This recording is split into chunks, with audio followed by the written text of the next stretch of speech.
Welcome, welcome. Today we've just got a really fun project, and I chose it because it's reflective of so many trends that are happening right now in ready-to-wear, and they're all good. They're really, really fun. And I'm going to give you some ideas for substitutions too, because I think there's a lot of things we can do. So the trend is leather, the trend is red, and the trend is mixing knits and wovens together. And so those are the trends that I want to kind of bring out today, and just easy and fun.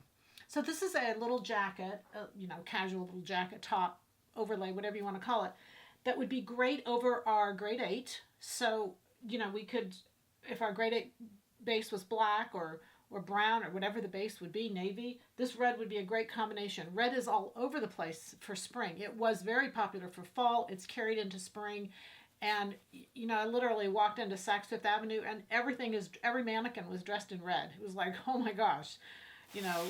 I didn't get the memo. But anyway, get the memo. So what I did here is I used 211.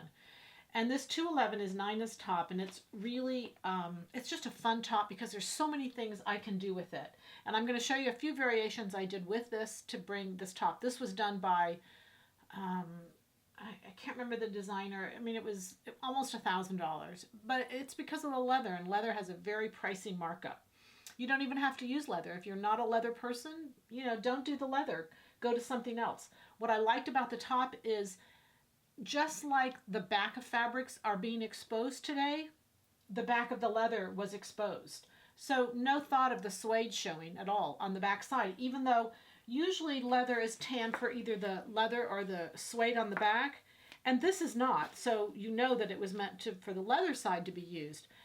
But this jacket was just worn open, and it didn't, it wasn't tanned for the backside either. And I liked it. I mean, I really liked it. So I left one side showing here. If you're not one to do that, I kind of ruffled it on this side, and, it can be worn either way, whatever you prefer. So again, I'm going to start with pattern 211. Let's do the pattern work first, and then I'm going to talk about the fabrics. So this is the front. The first thing I did is I eliminated the collar. So I just used the front, the back, and the sleeve. Those 3 pieces is it. On the front, because it's leather, and also because I had measured the one at the store, I didn't want a lot of fullness. I did leave the fullness this way, but when it comes down to the fullness this way, coming down the front, I took out 2 inches, 2 inches, 2 inches. So I took out 6 inches. Let me kind of show you to make sure you can see. Right along this front line. And just do it in several increments. It doesn't really matter where, but, I did it go down 4 inches, and then another 8 inches, and then another 12 inches. And just use your pivot points. This one I went into the armhole, these into the neckline. So you're taking out here, I'm folding out 2 inches here to nothing. And remember that I've got, when I'm doing this, yeah, it's 2 inches total. I've got 2 inches right there, and that's what I'm taking away. So 2, 4, 6 inches. Then as you do that, and again, where it goes to doesn't make a difference. You could always make a little muslin, not in leather, but just make a little muslin. See how much fullness you like, and then decide. So that's the fullness I took away. Then what I did is I took and shortened the leather top. That's, again, only because I tried on the one at the store and I liked the length, so I copied it. No rocket science information here. But so in measuring the pattern, I found it to be 2 inches longer. So I turned that up 2 inches. And then once you take these lines and you take out these pleats and you take out this little amount that you have here, you have to true that line up anyway because it's all jagged now. So again, because I was observing style, I actually went from this point here, and I went out just a little bit. I left a little bit of a ledge there, and I cut all this off. So I just did a straight line from that first point of my pattern. You can see it straight coming down over here. And I like it. I really like it. I put it on, I like it. The reason I don't have it on right now is there's too many things about it I wanted to show you, and I couldn't show you with it being on. All right, so that's the front piece. When I go to the back piece, I shortened it, not the 2 inches, I only shortened it 1 inch. And the reason I did this is because when you hem this, because your leather is unfinished along the front, I'm going to actually take this off so you can see it. you hem it, so you hem the back before you serge it into the side. Now again, this is all stuff I noticed about the way they did it. I think this backing, I mean, obviously you want to find a fabric. I guess I'm kind of skipping around here, sorry. You want to find a fabric. I love this fabric. I think it goes with the red leather just beautifully. This particular jacket that I saw was a black, and so it's so much easier when it's a black. But I really liked red because red is such a strong color for spring. And so I love these two fabrics together. I think they worked really well. The front was cut in leather, and then the back and the sleeve are cut in this knit. It's kind of like an Asian red, and I just really like the combination.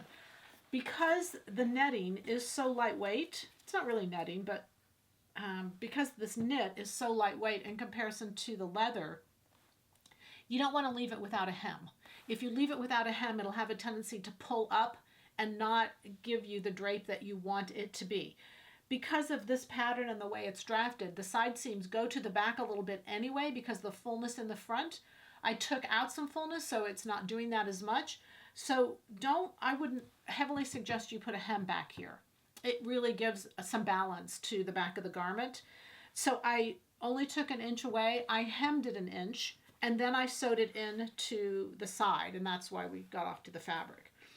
Now with the top portion, along here, because normally there is a collar sewn on here, I took away a seam allowance. And I took away a seam allowance so that at the neck edge, again, on the back of the garment, I actually hemmed the back neck edge. That gives it stability. And then I sewed it into the shoulder seam. And so you just want to think about those little things as you're constructing it, how you're going to construct it before you put it together. So I'm just kind of giving you a heads up what I ran into. So I took that seam allowance away so that by the time I hemmed the neck edge, the shoulder seams would align. And then I hemmed the back the same, an inch, so that the side seams would align, taking the 2 inches away from the front, taking only 1 inch away from the back. So with a 1 inch hem, they would be even as I came down to the side.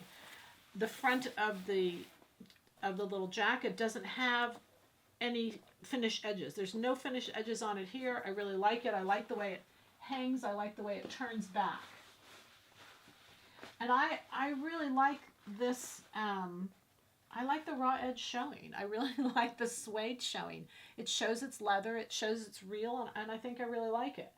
So again, if you're not a leather person, switch out this front, and you could do it with any woven fabric. I think that's the beauty of this, is you're matching, you know, and I've done a couple of these now on putting woven and knit together and how to do it and what to think about.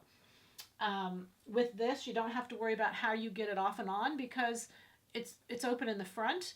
You only have to worry about how you're going to move, and therefore the sleeves need to be the knit.